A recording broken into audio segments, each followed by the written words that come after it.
I was introduced to the Holiday Project when my oldest grandson was in kindergarten. I had just gotten custody of the 6, 8, and 10-year-old. Being a single grandparent was difficult.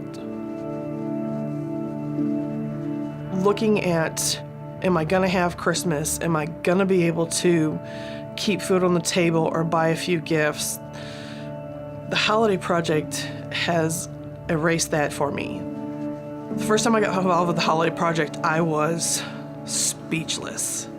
When they said, okay, it's time to go shop for your families, and they opened the gymnasium doors, and all you see were these gifts that everybody lovingly and donated.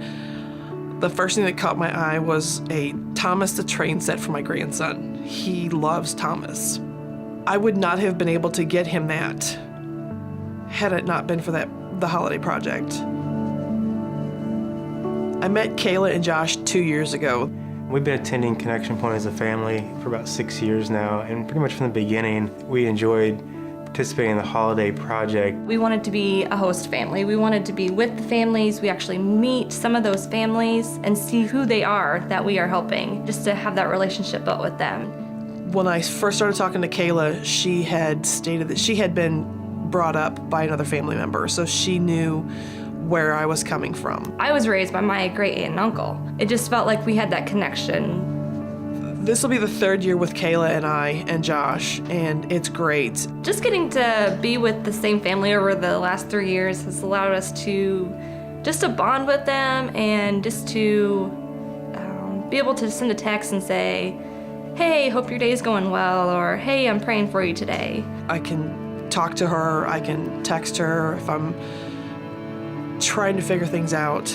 Just to know that she does have somebody that cares for her and that prays for her. Like sometimes you make a donation and you don't necessarily see the impact, right? But when you're actually there in person and you're seeing the difference it's making, I think that's the best part right there. The Holiday Project, the program itself, is my small group.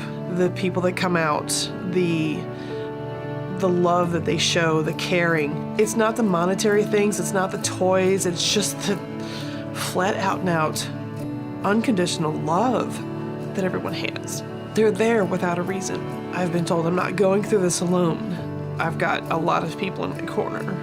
I have my own cheering section, actually. I was sitting talking to a couple of ladies, and she's like, well, why don't you come out and try the church? And I'm like, okay, I'll have to do that. And I walked into the main auditorium as nervous as I could ever be. Then everybody started singing, and it was home. I had been wanting to rededicate my life for a long time. I just never felt where. And January 27th, I was baptized.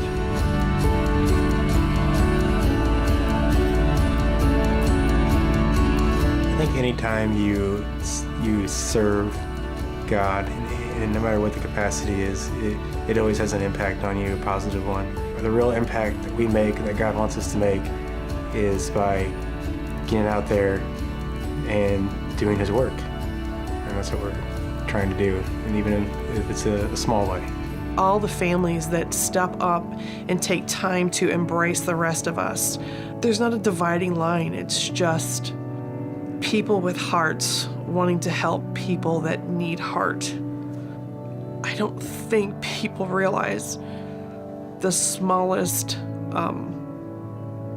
gesture can mean the absolute world to somebody else. And that's what the church has done for our little slice of life. So, thank you.